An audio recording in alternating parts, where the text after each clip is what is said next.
자, 그 질문에 대한 대답을 좀 하자면요. 어간이랑 그래서 어근의 차이가 뭐냐? 아까 쌤이 계속 이제 그 좀 반복해서 얘기하려고 했던 게 어간이랑 어근의 차이가 무엇이냐라는 거였습니다. 안 적어도 돼요. 안 적어도 돼요. 개념적으로 이해를 하세요. 여러분들, 어간은 반드시 어떤 품사에서만 쓰는 걸까요? 동사랑 형용사에서만 씁니다. 어근은 어디에서만 쓸까요? 어디에서 많이 없습니다. 우리가 쓰는 모든 말에 다 있습니다. 어근이 없는 말은 없어요. 왜 그런데? 기본적으로 어근이 단어의 형성 단위의 기준이잖아. 맞지? 어근 하나로만 쓰인 게 있고 어근 2개 이상 합쳐진 게 있고 그 다음에 어근과 접사로 만들어진 게 있고 우리가 쓰는 말 중에 어근이 아닌 건 아무것도 없습니다. 모든 건 다 어근이야. 그러니까 어근은 엄청 넓은 범위에서의 단어를 말하는 단어의 형성 과정에서의 기준을 말하는 거고 어간은 어디에서만 쓰이는 거? 동사와 형용사에서만 쓰는 겁니다. 자, 그래서 어떤 경우에는 어근과 어간이 일치하는 경우도 있습니다. 그건 뭐냐면요, 그냥 딱 그 용언 하나로만 쓰이는 거. 합성어가 아닌 그냥 용어, 합성어나 파생어로서가 아니라 용언 하나로만 쓰는 거. 검다, 뭐 빨갛다, 뛰다, 달리다 이런 거는 딱 어근 하나에 어간 하나입니다. 달리라고 한 어근 하나, 어간 하나, 맞죠? 자, 그 다음에 뛰다라고 할 때 뛰, 어근 하나, 어간 하나, 맞죠? 그런데 뛰놀다라고 하는 순간 어떻게 돼? 뛰놀다를 하나의 단어가 이제 만들어졌어. 만들어지면은 얘는 어근과 어근이 만나서 만들어진 합성어야. 맞죠? 그런데 얘를 하나의 단어로만 보자면 얘는 이제 어간과 어미를 어떻게 나눠? 다를 기준으로 나눠. 그럼 이제 뛰놀과 다가 되지. 이럴 때 어근과 어간이 달라집니다. 이런 단어의 형성에서. 아까 얘기했던 집박다. 그러니까 결과주의적으로 생각하는 거야. 결과주의적으로. 짓은 우리가 파생어로 쓴다고 했다. 그 접사로 쓴다고 했습니다. 맞죠? 자, 그래서 박이라고 하는 어근에 짓이라고 하는 이 접사가 얘를 꾸며주는 형태를 이렇게 뜻을 더해주는 형태란 말이야. 뜻을 더해주는 형태인데 하나의 파생어로서 단어가 만들어졌어. 만들어지고 나면은 접사, 어근, 그 다음에 어미지만 얘를 이렇게 딱 나눠가지고 집밥이 이제 뭐가 되는 거야? 어간이 되는 거야. 하나의 단어가 됐으니까. 파생어로서 하나의 단어가 됐으니까. 하나의 어간, 어미. 그래서 집밥과 다로 나눠주겠지. 어간과 어미로 나누자면. 근데 어근 접사 개념으로 나눠주면 어떻게 나눠주겠어? 집과 밥으로 나눠주겠지. 그래서 우리가 그냥 뛰다, 그냥 놀다, 그냥 달리다 뭐 이런 식으로 되어 있으면 어근과 어간이 위치가 똑같아요. 분류가 똑같아. 그런데 이런 식으로 합성되거나 파생이 돼버리면 어근과 어간의 모양이 달라지는 거야. 무슨 말인지 알겠죠? 자, 그리고 아까 쌤이 합성어가 만들어지는 과정에서 비통사적 합성어가 뭐 어간, 어미 뭐 이런 식으로 만들어진다고 했잖아. 그 다음에 통사적 합성어는 어간, 어미로 만들어진다고. 근데 그거는 이제 만들어진 모양을 그냥 얘기하는 거지 실제로 얘가 그래서 어간, 어미는 아닙니다. 알겠지? 얘가 어간, 얘가 어미야. 하나의 단어가 됐으니까. 그런데 만들어진 과정만 보자면 뛰다 놀다 해서 뛰어간, 놀어간이었으니까 어간으로 합쳐져 있는 애는 전부 뭐다? 비통사적 합성어라고 그냥 이야기를 한다고.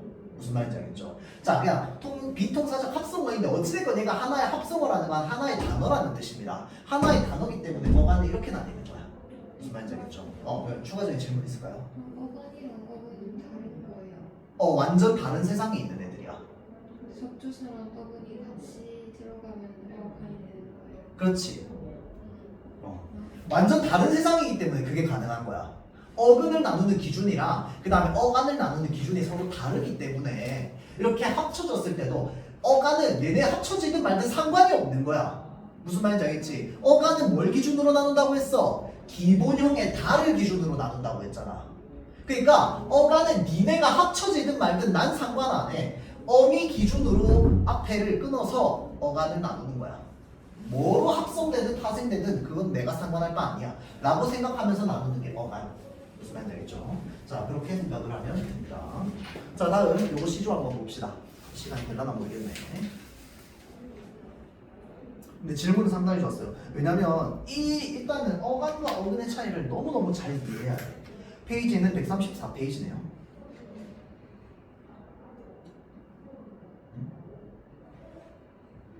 아 이건 뜻이구나.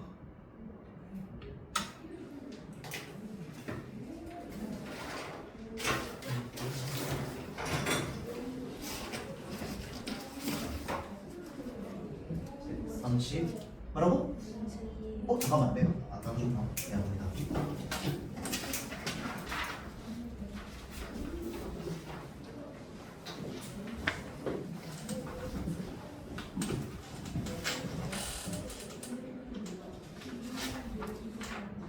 자, 132페이지부터죠. 맞죠? 132페이지 4대부의 연분.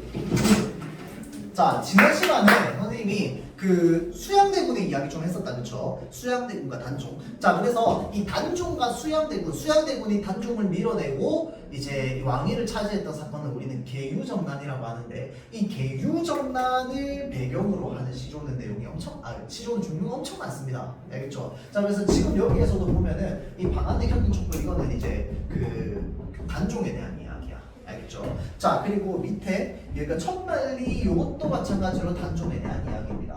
알겠죠? 자, 그래서 요거를 이제는 뭘로 묶었냐면요, 이 연군이라는 말로 묶었습니다. 자, 연군이 무슨 말일까요? 군은 임금군자입니다. 임금군. 자, 그 다음에 연은 뭐냐면요, 연애하다 할 때 연입니다. 자, 그래서 연이라고 하는 게 뭐냐면 사람을 뜻합니다. 사람. 자, 그래서 사대부의 연군이라고 하면은 연군, 임금을 사랑하는 마음을 연군지정이라고 해요. 연군지정, 임금을 사랑하는 정, 연군지정. 알겠죠? 자, 그래서 이 사대부의 연군의 어떤 마음을 표현한 이 시조는 종류가 엄청 많거든요. 근데 그 중에서 대표적인 것들이 이제 이런 것들입니다. 자, 그래서 사대부라고 하는 거는 우리가 흔히 이제 양반 사대부라고 하잖아. 그렇죠? 자, 그래서 여기서부터 한번 보면요, 방 안에 켜는 촛불이라고 하는 거는 방 안에 켜 있는 촛불 이 말입니다. 자, 그래서 방 안에 켜 있는 이 촛불은 눌과 이별하였간대라고 되어 있습니다. 자, 그래서 누구와 이별하였길래 겉으로 눈물 지고 속 타는 줄 모르는 고라고 이야기합니다. 자, 그러니까 그림을 잘 못 그리지만 촛불이 이렇게 있어요. 자, 그러면 이렇게 펴있고 심지 위에 불이 이렇게 나 있을 거 아니야. 맞죠? 자, 그러면 여기 옆으로 뭐가 떨어집니까? 이 촛불들이 떨어집니다. 맞죠? 자, 그러니까 이 방 안에 켜져 있는 촛불은 도대체 누구랑 이별했길래 겉으로는 이렇게 눈물 흘리면서 속으로는 불같은 이 마음을 가지고 있느냐 이 말입니다. 무슨 말인지 알겠죠? 이 촛불이 타고 있는 모양을 보면서 이렇게 이야기를 하는 거야. 마치 사람한테 이야기하듯이. 그래서 촛불을 뭘로 해서 얘기하고, 어떤 표현으로 얘기하고 있어? 의인화해서 얘기하고 있습니다. 맞죠? 자, 그래서 촛불을 의인화해서 얘기하고 있고요. 거기에 플러스 저 촛불이 뭐라고 되어 있습니까? 지금 날과 같으여 라고 되어 있는 건 저 촛불이 나와 같다 이 말입니다. 그 말은 겉으로 눈물 지고 속 타는 게 누구라는 거야? 나라는 거야. 무슨 말인지 알겠죠? 자, 저 촛불이 나와 같아서 속 타는 줄을 모르고 있구나 라고 이야기를 하는 거지. 자, 그래서 이 속이 탄다라고 하는 게 결국은 이 화자의 타는 마음이자 동시에 이 초의 심지가 불타고 있는 중의적인 의미로서 쓰고 있는 거죠. 자, 그래서 의인화이면서 동시에 저 촛불이 나와 같다라고 했으니까 내가 가지고 있는 눈물지고 속 타고 있는 이 감정을 누구에게 투영한 겁니까? 촛불에게 투영한 겁니다. 맞죠? 자, 그래서 이 촛불에게 감정이 이입되어 있는 거죠. 그래서 감정이입의 대상이라고 합니다. 방 안에 켜져 있는 촛불은 누구와 이별하길래 겉으로 눈물 치면서 속으로 불타는 줄 모르고 있냐. 자, 그래서 저 촛불이 마치 나와 같구나. 그래서 속 타는 줄 모르고 있구나. 내 속도 저렇게 타고 있는데 라고 얘기하는 거죠. 자, 그래서 이 속을 타고 있는 게 그 뭐 때문에 타고 있는 거냐면 아까 이제 쌤이 얘기했듯이 이것도 계유전난이랑 관련돼 있다고 하잖아. 그치? 이 속 타는 게 왜 속 타는 거냐면은 이 단종이 유배가는 모습 보니까 가슴이 찢어지는 거거든. 그래서 이제 얘기를 하는 겁니다. 처음에 수양대군이 이제 세조가 되고 나서 그 저기 뭐냐 단종을 바로 죽이지 않았다고 했습니다. 맞죠? 단종을 유배 보냈습니다. 유배 보냈는데 이제 단종을 살려놨더니 이제 그 단종을 계속 따르려고 하는 신하들이 뭘 한 거야? 단종 복위 운동을 하려고 한 거 아니야. 그러니까 살려두면 안 되겠다 해서 어떻게 한 거야? 이제 다 죽여버리는 거죠. 자, 다음 내 마음 베어내어 별 달을 맹글고자 만들다는 뜻이다. 그렇죠? 자, 그래서 내 마음을 베어내가지고 별과 달을 만들고 싶대요. 구만리 당천이라고 돼 있는데, 이 당천은 우리가 지금으로 쓰면 장천이라는 말입니다. 장천. 장천이 뭔데요?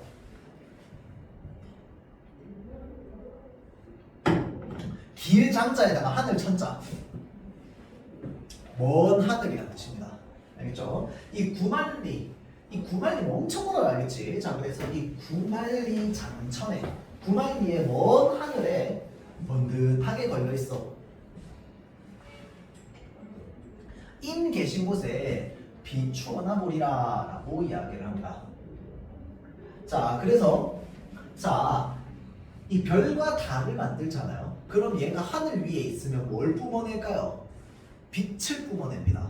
맞죠? 별빛, 달빛이 있을 거 아니야. 맞죠? 자, 그러니까 내 마음을 만들어가지고 내 마음을 이렇게 내가 얼마나 마음이 강하면 내 마음을 베어서 별과 달을 만들어 놓으면 그 별빛과 달빛이 어디까지 간다는 거야? 아주 멀리 있는 님이 계신 곳까지 닿는다는 거야. 그래서 님이 계신 곳을 내가 뭐 하고 싶어? 내 마음을 베어낸 달로 비추고 싶어 라는 뜻입니다. 얼마나 마음이 깊으면 이 되겠지. 무슨 말인지 알겠죠? 자, 그래서 여기서 말한 이 고운님, 이 바로 누구다? 임금이다. 자, 그러니까 이 내 마음을 베어내어서 별과 달을 만들면, 자, 그럼 이 별달이라고 하는 게 뭐겠어? 내 마음을 전달할 수 있는 어떤 물질적인 소재입니다. 맞죠? 자, 그래서 이제 내 마음은 정서라고 할 수 있겠다. 그치? 자, 그래서 얘를 전달해 줄 수 있는 중심 소재입니다. 그래서 그걸 만들어가지고 저 먼 하늘에 내 마음 전달. 자, 그래서 저 먼 하늘에 번듯하게 내가 걸어놓고 싶은 거야. 저 먼 하늘에 내가 딱 번듯하게 걸어놓으면은 이게 빛을 쫙 내가지고 내가 사랑하는 님, 그러니까 이제 임금님께서 계시는 그곳에 가가지고 비출 수 있을 거니까. 맞죠? 자, 그래서 이 님에 대한 사랑, 헌신 이런 것들이 좀 담겨있죠. 근데 이 님을 임금이라고 하는 순간 이 시조는 어떤 시조가 되는 거야? 연군의 정을 담고 있는 시조가 되는 거지. 그렇죠? 자, 그리고 내 마음. 자, 이거 필기하세요.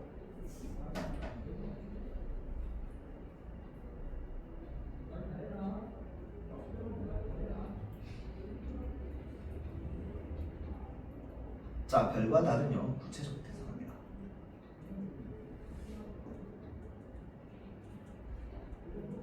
자, 추상적 대상, 내 마음이라고 하는 거 눈에 안 보여. 맞지? 이 추상적 대상을요, 별과 달이라고 하는 구체적 대상으로 우리가 이것을 뭐라고 하냐면요, 형상화라고 합니다. 자, 그래서 얘를 문장으로 이어붙이면 추상적 대상을 구체적 대상으로 형상화한다. 그래서 조금 더 줄이면 구체적 형상화다라는 말을 씁니다. 알겠죠? 구체적 형상화. 자, 다음 천만리 머나먼 길에 고운님 여의없고라고 해서, 자, 이 고운님 역시 내가 사랑하는 님, 그래서 임금을 뜻합니다. 자, 천만리라고 하는 건 실제 거리를 나타내는 게 아닙니다.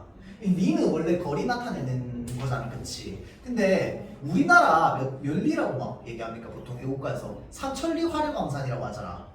천만리 택도 없습니다. 우리나라 크기에서. 맞죠? 천만리면 여기서부터 뭐 어디까지는 몰라도 엄청 멀어요. 알겠지? 국가를 넘어가야 돼. 그 말은 무슨 말이야? 그 정도로 멀게 느껴진다라고 하는 정서적 거리감을 나타내는 겁니다. 실제 천만리라고 하는 실제 거리를 나타내는 게 아니라. 알겠죠? 자, 그래서 이 천만리는 그래서 뭘 나타내느냐? 감정을 나타냅니다. 슬픔의 깊이를 나타내는 거예요. 그 정도로 보내기가 싫다. 또는 그 정도로 멀리 보내는 것 같다라는 이야기죠. 자, 그래서 1000마리 정도 되는 이 머나먼 길에 고운님을 여의없고, 자, 여의다라고 하는 건 이별하다라는 말입니다.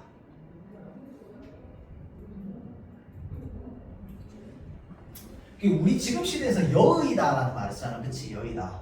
여의다는 보통 이제 뭐 누가 죽었을 때 이제 그 더 이상 못 보게 되면 이제 누군가를 여의다 뭐 이런 말을 쓰는데, 맞죠? 자, 그런데 이제 이때는 그냥 이별하다라는 의미로서 그냥 통상적으로 썼습니다. 자, 그래서 여의다는 이별하다. 그래서 고운님을 이별하고 내 마음을 둘 데가 없는 거야. 자, 그래서 이 냇가에 앉아 있었습니다. 내 마음 둘 데 없어서 냇가에 앉아 있으니 저 물도 내 안 같아서, 안이라고 하는 건 뭐야? 내 속마음을 말하는 거야. 맞죠? 자, 그러니까 저 물도 내 속마음 같아서 울면서 밤길을 가는구나 라는 말입니다. 예욕다라고 되어 있는데 이거는 이제 원래 려다라는 말이 있어요. 려다. 자, 이게 여러 가지 의미로 해석될 수 있는데 이제 문장의 상황에 따라서 살다, 뭐 지내다 또는 가다라는 말로도 쓸 수 있습니다. 가다, 살다, 지내다, 려다. 자, 그 말은 뭐야? 울면서 밤길을 려는구나 라는 뜻입니다.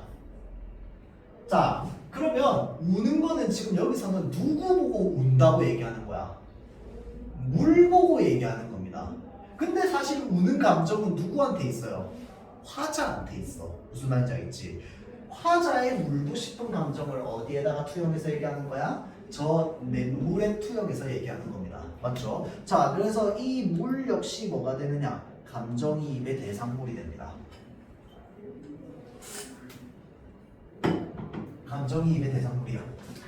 울면서 가는구나. 그런데 우는 건 사실은 내 마음이지만 저 물이 울면서 흘러간다고 얘기하는 거죠. 그래서 저 물이랑 내 마음은 똑같네? 라고 얘기하는 겁니다.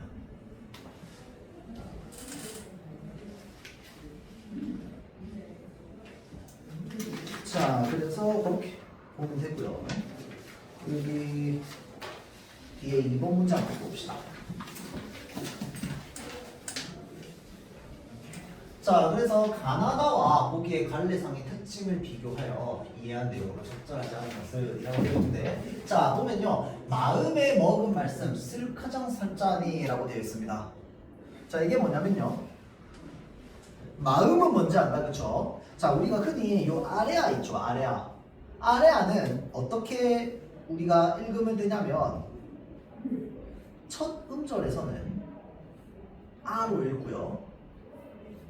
그 이후, 그러니까 첫 음절이 아닐 때는요, 으로 읽는 게 기본입니다. 근데 이게 안 될 때도 있어요. 안 될 때도 있는데 대체로 그냥 아랑 으 그냥 바꿔가면서 넣다 보면은 아, 이 말이구나 라는 걸 알게 됩니다. 알겠죠? 자, 그래서 이거는 첫 음절은 아니지만 말씀으로 생각하면 됩니다. 맞죠? 자, 그래서 마음에 먹은 말씀이니까 이게 무슨 말이야? 마음에 맺혀있는 말이지.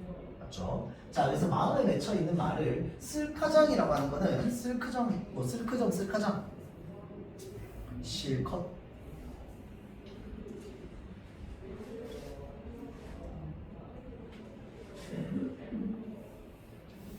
살짝 라고 돼 있는데 이거는 사례고자. 자, 마음에 맺혀있는 말을 실컷 사례고자 하니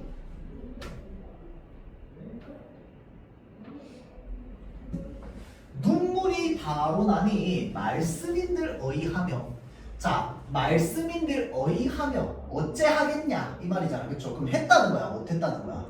못했다는 겁니다. 근데 님을 만나가지고 마음에 맺혀있는 말을 실컷 하려고 했는데 눈물이 나가지고 했다 못했다? 못했다는 뜻이야. 말 못함.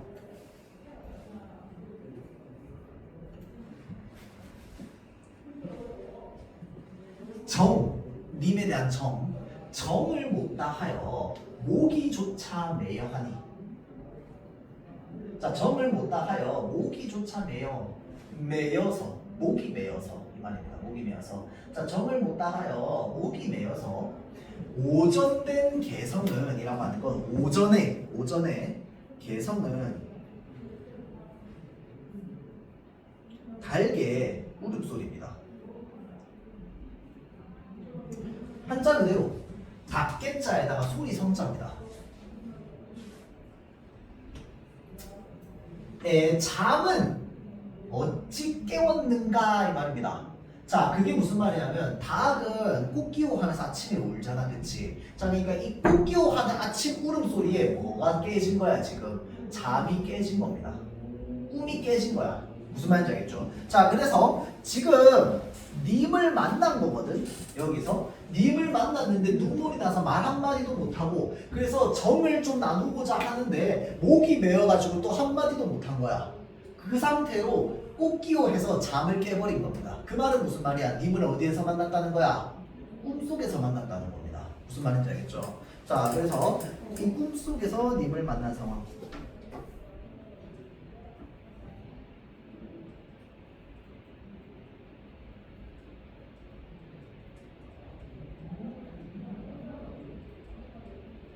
자, 꿈속에서 님을 만난 상황에 아니 이놈의 닭 꽃기호 소리는 뭔데 내 잠을 깨우냐? 그래서 잠을 깨서 보니까 아, 허사로구나. 다 꿈이었구나. 다 거짓이었구나. 다 실제가 아니었구나. 이 님이 어디 갔노? 어디 간고? 결에 들어 앉아라고 되어 있는데 이거는 잠결에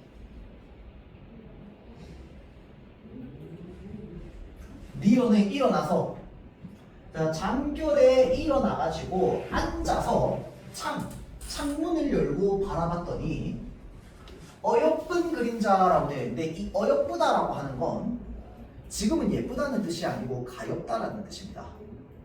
가엾은 그림자가 날 쫓을 뿐이로다라고 하는데 이 가엾은 그림자는 누구 그림자겠어? 내 그림자지. 맞죠? 그러니까 이 가엾은 그림자라고 하는 건 내가 가여운 사람인 거야. 왜 그런데? 님을 만나지를 못하고 꿈에서, 님을 실제로 만나지도 못하고 꿈에서 만났는데 너무 서러워가지고 말 한마디 못하는 거야. 맞죠? 자, 그래서 날 쫓을 뿐이로다. 차라리 시어디어는 죽어서.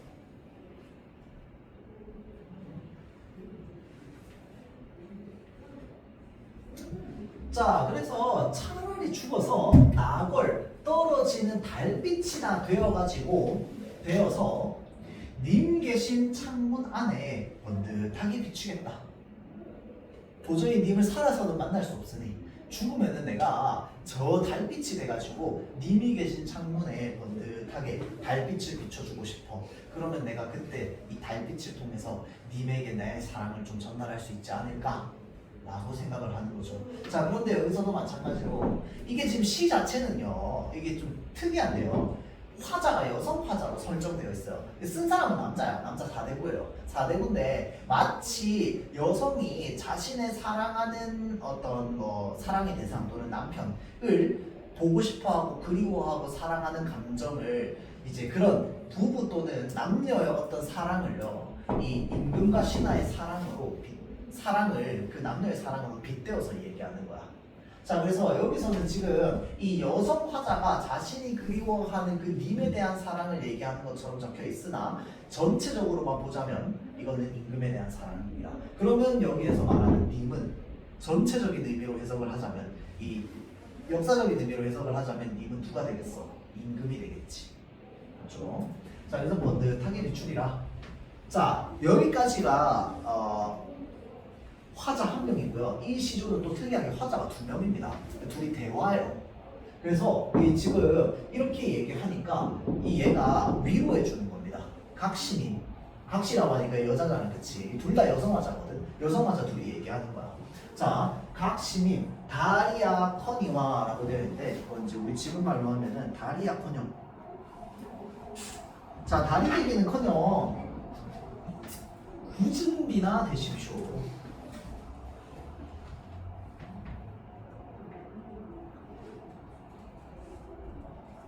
이게 뭐냐면은 낙월 떨어지는 달빛은 그냥 빛을 비추주면 끝이잖아, 그치? 그럼 상대적으로 그렇게까지 막 님에게 엄청난 영향을 끼칠 수 없어. 그런데 이 굳은 비는요, 비가 막 내리는 거야, 장맛비 같이. 그러면은 님의 옷을 젖게 만들 수도 있고, 또는 님이 밖으로 나가려는데 밖으로 못 나가게 만들 수도 있고, 우산을 쓰게 만들 수도 있고, 님에게 영향을 굉장히 많이 끼치는 거잖아, 적극적으로. 자, 그래서 이 낙월은 굉장히 소극적인 태도를 나타내는 거야. 그러니까 소극적인 존재야. 그런데 아이 무슨 낙월이야, 야 죽었으면 구준비 정도 돼줘야지 라고 하면서 죽을 거면은 적극적인 존재로 다시 태어나십시오. 그죠? 그래서 너의 사랑을 전달해, 이 말이야. 적극적으로 알려줘. 다른커녕 구준비가 돼가지고 그를 좀 전달해 라고 하는, 조언하는 내용입니다. 쓰여 있는데 마찬가지로 이것도 굉장히 유명한 연군의 마음을 담은 시조라고 보면 됩니다. 알겠죠? 자, 그 다음에 밑에도 한번 봅시다. 4번 문제. 이거 송이는 뭐냐면요, 송자가 보낼 송자야. 보내다. 이는 이제 사람을 보내는 거예요. 이게 이제 슬픔이다. 사람을 보내니까 이별이겠지. 맞죠? 자, 그래서 비개뚝에 풀빛이 고운데 남포에서 인 보내며라고 하는데, 이 남포는 어디를 말하냐면 대동강을 말합니다. 북한에 있는. 우리 남한의 가장 엄청 큰 강이지, 한강이잖아, 그치? 이 한강이 사실 진짜 큰 강이거든, 우리나라 강으로 따지면. 자, 근데 대동강도 한강 못지않게 굉장히 큽니다. 근데 사실 우리 지금 한강은 막 다리가 막 한 뭐 7, 8개 나져 있잖아, 맞지? 뭐 반포대교니 무슨 대교니 가지고 대교 엄청 많잖아, 그쵸? 자, 근데 지금은 그렇게 대교를 이렇게 지나가니까 별거 아니야. 사실 뭐 지하철역으로 따지면 한 개 지나가는 거잖아, 맞지? 근데 그때 당시에는 그거를 배로 노저어서 간다고 생각하면요, 상당히 먼 거리입니다. 굉장히 꽤 이제 배 운전을 잘해야만 뱃사공이 운전을 해줘야지만 지나갈 수 있는 곳이야. 완전히 먼 동네지, 따지고 보면. 뱃사공이 대신 운전해줘야지만 갈 수 있는 동네니까, 맞죠? 자, 그래서 이 남포를 지나서 강 건너로 간다는 거는 쉽게 말하면 뭐냐면 금방 돌아오지 않는다는 얘기입니다. 뭔가 하러 가는 거야. 뭐 과거 시험을 치러 가든 뭘 하러 가든 못해도 보름에서 한 달 이상은 보내는 겁니다. 그게 몇 개월, 몇 년이 될 수도 있고 안 돌아올 수도 있는. 무슨 말인지 알겠죠? 자, 그래서 이 대동강 남포는요, 그때 고려 당시에는 이 이별의 명소였습니다.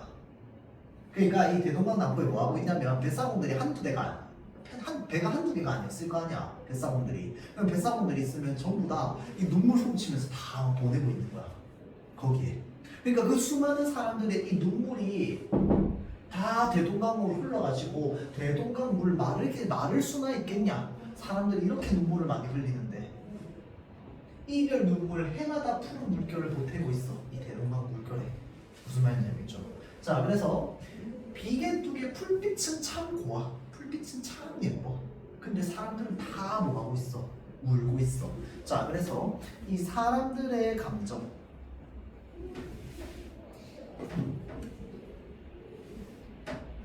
이 풀빛의 예쁜 아름다움은요, 대비됩니다. 자연물과 인간의 마음이 대비되는 거야. 사람들의 감정은 슬퍼 죽겠어. 여기 막 사람들이 여기 와가지고 막 자기 아들내미 보내고 남편 보내면서 막 다 울고 있어. 근데 불빛이 너무 예뻐. 그렇죠? 자, 그래서 사람들이 이렇게 많이 눈물을 흘리는데 대동강 물을 언제 마르겠냐? 이렇게 매번 눈물 흘려가지고 푸른 물결 붙어있는데 라고 되어 있으니까 여기 대동강 물은 어떤 역할을 하고 있어? 일단 기본적으로 이별을 하게 만드는 거야. 단절해주는, 님을 보내게 되는 이별의 역할을 하게 만들죠. 거기에 플러스 이 슬픔이 담겨 있습니다. 사람들의 슬픔, 그렇죠? 눈물이 담겨 있으니까. 그래서 그런 역할을 좀 하고 있습니다. 그렇죠? 자, 그다음 이게 자연을 누리는 삶. 자, 이제 여러분들 시조나 이런 것들 많이 읽다 보면은 어떤 것들이 많이 나오냐면요, 이제 아까 연군 지정 맞잖아, 그렇지? 또 하나가 뭐냐면 자연 속에서의 삶입니다. 자연 속에서의 삶. 근데 사실은 선생님이 지난번에 시조 얘기하면서 했던 게 시조는 결국은 어떤 정신을 실현하려고 쓰는 거다? 유교 정신을 실현하기 위해서 쓰는 겁니다. 맞죠? 자, 유교 정신을 실현하는 데 있어서 가장 크게 두 가지 중요했던 건 충이랑 효였습니다. 얘기했다 그랬지? 연군이 바로 뭐야? 충. 맞죠? 자, 그 다음에 충효 이외에 또 추구하고자 했던 정신이 바로 뭐다? 욕심 없이 소박하게 살아가는 것이었습니다. 자, 그래서 이 양반은 있어도 있는 티 내지 않고 없어도 없는 티 내지 않고 항상 정신적인 것을 추구하며 살아가야 했기 때문에 그게 유교 정신이니까 물질적인 것을 탐하면 안 돼. 맞죠?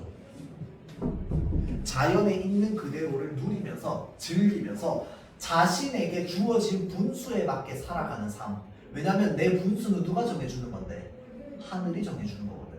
양반으로 태어난 것도 내가 하늘이 정해준 거고 농민으로 태어난 것도 하늘이 정해주는 거야. 자, 그래서 이 하늘이 정해준 내 분수를 어기지 않고 그 분수에 맞게 살아가는 삶을 굉장히 중요하게 생각했습니다. 그러기 위해서 자연 속으로 은거해서 들어가서 살아갔거든요. 그렇게 내 유교 정신을 실현하기 위해서 들어간 자연을 두 글자로 뭐라고 했냐면 강호라고 했습니다. 자, 이 강호라고 하는 건 한자로만 따지면 강강자에다가 호수 호자거든. 자, 그래서 이 자연 사대부들이 자연 속으로 은거해가지고 살아가는 그 강호에는 항상 물들이 지나가고 있었어요. 강이 지나가던 바다가 있든. 무슨 말인지 알죠? 자, 그래서 강호는요, 아까 이야기했던 이 유교 정신을 실현하기 위한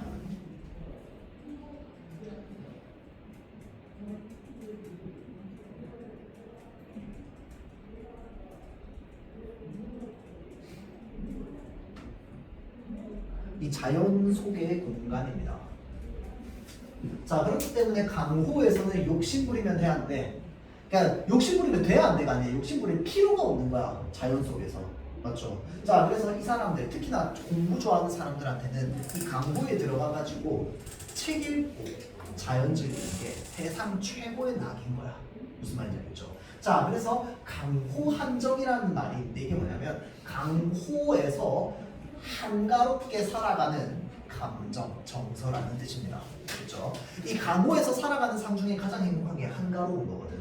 이 속세에 시끄러운 사람들의 막 시기, 질투 이런 것도 받을 필요 없고 경쟁할 필요도 없고 우리 지금도 경쟁 사회지만 사실 조선시대도 경쟁 사회였습니다. 과거 시험 치는데 과거 시험 사실은 좀 뭐라 해야 될까? 의대 가는 것만큼 어려웠어요. 왜냐면 과거 시험 한 번 치면 뽑는 인원수가 엄청 조금이었거든. 그래서 이 과거 시험 합격하는 것도 쉽지 않았습니다.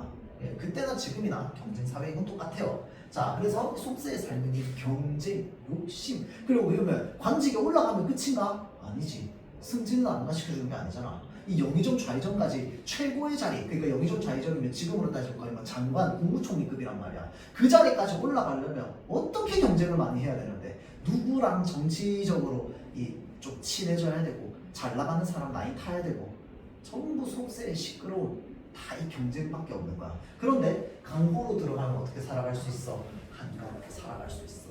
무슨 말인지 알겠죠? 자, 그래서 그런 속세의 삶이 있다면 강호로 들어가면 자연 속으로 속세와 멀어지는 삶이 있습니다. 알겠죠? 자, 그래서 이 자연의 누리는 삶에 대한 내용이 굉장히 많죠. 자, 추강의 밤이 드니, 추강은 가을 강입니다. 가을 추자. 추강의 밤이 드니 물결이 아주 차갑구나. 낚시 등이 오니 고기가 아니 문다. 이게 무슨 말입니까? 자, 가을강이 됐어. 물결이 조금씩 차가워지기 시작했습니다. 이제 낚싯대를 탁 들고 낚시하러 갑니다. 낚시를 해요. 자, 아까 얘기했습니다. 강호는 욕심을 부리는 공간이야, 욕심 부릴 필요가 없는 공간이야. 욕심 부릴 필요가 없는 공간이야. 그러면 낚시를 하러 갔는데 물고기 많이 잡고 싶을까요? 물고기 잡는 건 사실 관심 없습니다. 잡으면 좋고 아님 말고야. 무슨 말인지 알겠지? 나는 아주 한가롭고 여유롭거든. 잡으면은 오늘 저녁 반찬은 고기. 안 잡으면 뭐야? 오늘은 세월을 낚았어. 이렇게 되는 거야. 무슨 말인지 알겠죠? 자, 그래서 고기가 하나도 낚싯대를 안 물어. 낚싯줄을 안 물어. 무심한 달빛만 싣고 빈배 저오느니라고 하는데 여기서 말하는 무심, 그러니까 없을 무자의 마음 심자잖아, 그치? 이 무심은요 우리가 막 굉장히 차갑고 냉정하게 돼서 너 너무 무심해 라고 하는 그 무심이랑 다른 무심입니다. 알겠지? 여기서 말하는 무심은요 무슨 뭘 말하는 거냐면 무욕심을 말하는 겁니다. 욕망, 욕심이 없는 거야. 왜 그런데? 여기는 강호거든. 알겠죠? 욕심을 부릴 필요가 없는.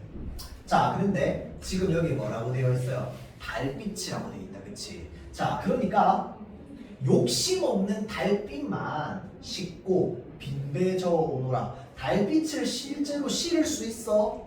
없어. 그게 무슨 말이야? 그냥 달 뜰 때까지 낚시하다가 아무것도 못 잡으니까 그냥 이렇게 싹 다시 걸쳐놓고 배를 띄워서 다시 집으로 돌아오잖아. 그러면 달빛이 내려오니까 그 달빛이 이 배도 닿을 거 아니야. 맞죠? 그러니까 그 달빛을 싣고 텅 비어있는 배만 저으면서 돌아온다 라고 이야기를 하는 거죠. 자, 그래서 빈 배만 저어온다라고 하는 거에서 우리가 무욕의 심리 또는 무욕적 태도라고 합니다.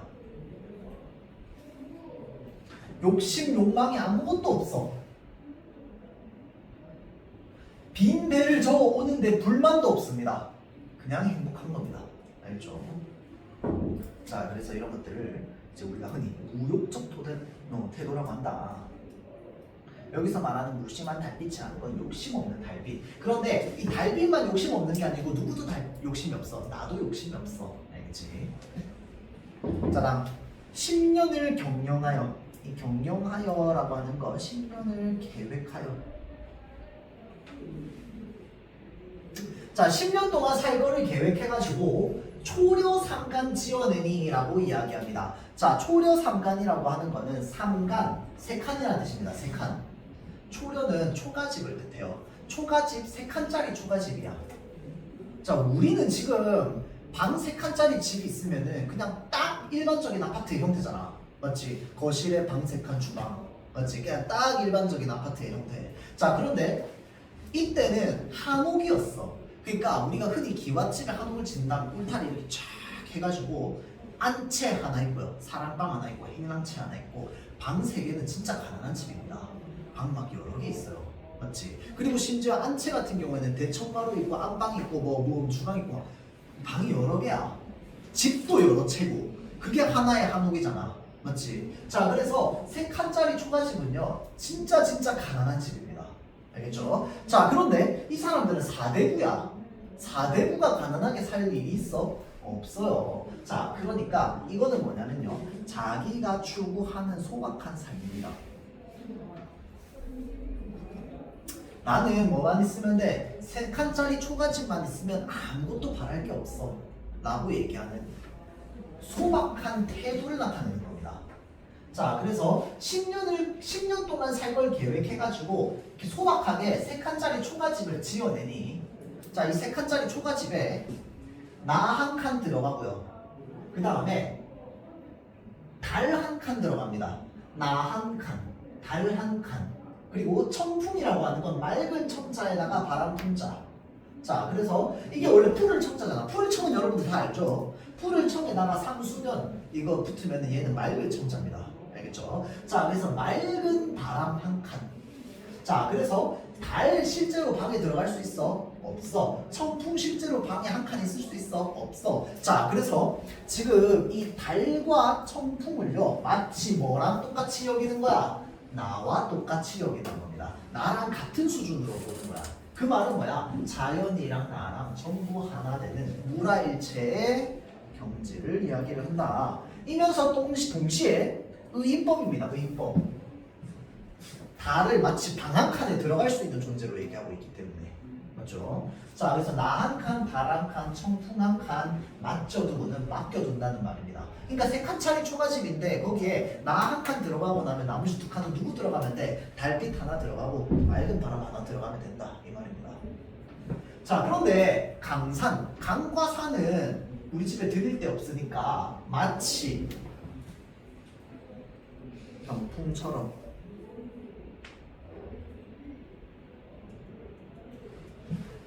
둘러두고 보겠다 라고 해서 이 강과사는 너무 커서 들일 수가 없으니까 어떻게 하겠다, 우리 집 주변으로 쫙 병풍처럼 둘러놓고 내가 살겠다 라는 뜻입니다. 그 말은 뭐야? 나는 이 자연과 하나 되어 살아갈 거야 라고 하는 이 마음을 나타내고 있는 시조다 라고 보면 됩니다. 알겠죠? 이 10년의 경영화 이건 굉장히 유명합니다. 자, 그래서 우리가 흔히 여기에 지금 안분지족이라는 말이 있다, 그렇지? 자, 이 안분지족이라고 하는 게 뭐냐면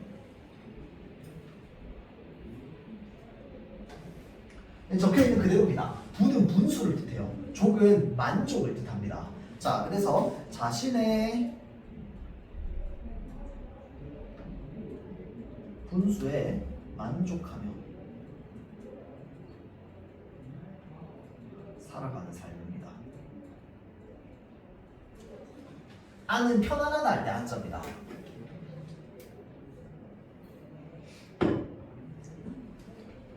자, 그 다음 비슷한 뜻으로요. 똑같은 뜻은 아니야. 비슷한 뜻으로 안빈낙도 있습니다. 안빈낙도는 뭐냐면 빈이 가난할 빈자거든. 자, 그래서 가난한데 낙은 뭐냐면 즐겁다는 뜻입니다. 즐거울라. 자, 그래서 가난함에도 불구하고 즐겁고 편안하게 살아가는 삶의 도리를 안빈낙도라고 합니다.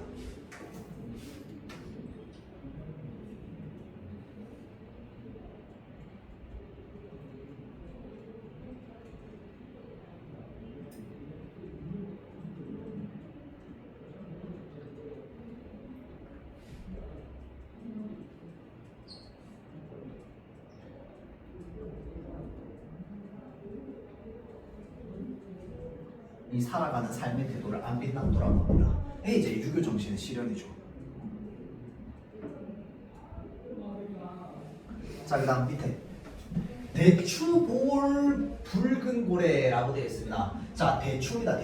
대추가 빨갛게 익는 계절이 언제인지 압니까? 가을입니다. 자, 그래서 대추가 볼이 빨갛게 익은 볼짜기에 자, 밤은 어이 떨어지며 밤도 이제 익어가지고 떨어지는 거야, 가을에. 아주 풍요롭다, 그치? 풍요로운 계절에 별을 베어낸 그루터기에 개는 어이 내려오는가. 자, 그러니까 이 벼는 논농사잖아, 그치? 그러니까 항상 물이 이렇게 있거든. 그래서 거기에 개나 이런 이제 이 얕은 물에 사는 생명체들이 많이 있었습니다. 그러니까 이 개는 어찌 내려오는구나. 술이 익으니 채장수 돌아가니 아니 먹고 어이리라고 해서 이거는 뭐냐면요, 지금 이 가을 농촌의 풍요로운 모습입니다. 가을은 가장 행복한 때죠. 수확을 하기 때문에 배부르고. 자, 그러니까 술이 익으니까 채장수 돌아가니라고 해서 채가 이 거르는 거잖아요, 그치? 과거에는 술이 다 대부분 뭐였어요? 곡식으로 만든 술이었습니다. 맞죠? 자, 그래서 이 곡식의 건더기가 항상 있었죠. 이 곡식의 건더기를 우리는 갑자기 생각이 안 나네. 누룩이라고 합니다. 누룩. 이 누룩이 냄새가 진하거든. 자, 그래서 진하고 독하단 말이야. 자, 그래서 이 누룩으로부터 알코올이 나오는데 누룩을 딱 이렇게 해가지고 걸러서 액체만 마시는 게 우리가 술이란 말이야. 자, 그러니까 얘를 걸러야 돼. 그러니까 이제 채장수가 채를 팔고 돌아가니 술 어째 안 먹겠노? 술도 다 익었는데 채장수도 돌아다니네. 사야지. 어떻게? 술 걸러야지. 마셔야지. 왜? 이 농촌에 지금 먹을 게 천지백갈인데. 맞죠? 자, 그래서 이런 가을 농촌의 어떤 풍요로운 모습에 대해서 이야기를 하고 있다 라고 생각을 하면 됩니다. 그렇죠? 자, 그래서 이것도 문제 한번 좀 풀어보세요. 마치도록 할게요. 아, 지난주에 시조 그거 풀었던 거 혹시 여러분들 지금 들고 있어요? 들고 있어요? 미안합니다. 시간이 없어요. 바로 보여주겠네. 멘토 때 들고 오세요. 멘토 때 제가 보여줄게요. 자, 마치도록 합시다. 아, 수고했어요.